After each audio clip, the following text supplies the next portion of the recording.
ერთსა და იმავე სვეტში მონაცემების დასაკოპირებლად შეგვიძლია გამოვიყენოთ მეთოდი autofill, ანუ ავტომატური შევსება. გვაქვს მონაცემი ჩაწერილი, ქვედა მარჯვენა კუთხეში დააკვირდით პატარა შავი ოთხკუთხედი მიყვავს მასთან მაუსის ისარი. მაუსის ისარმა მიიღო ჯვრის ფორმა, ვაჭერთ მაუსის მარცხენა ღილაკს და ვამოძრავებთ ქვევით. უჯრაში B1 ჩავწეროთ რაიმე რიცხვი, უჯრაში B2 ჩავწეროთ მისი შემდგომი რიცხვი.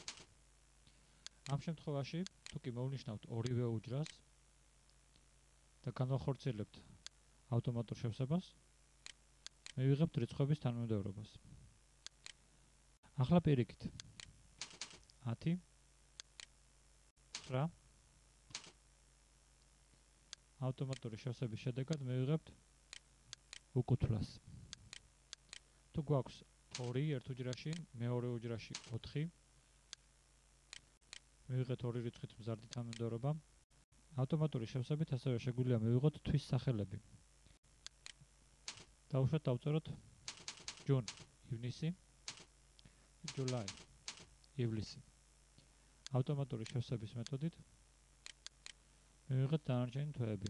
ასევე კვირის დღეები.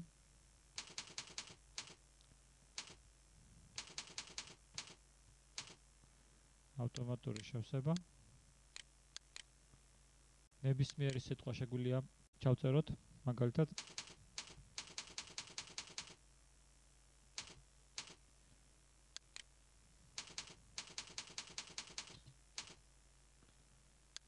მოვნიშნე ორივე უჯრა, ავტომატური შევსება, შედეგი სახეზეა.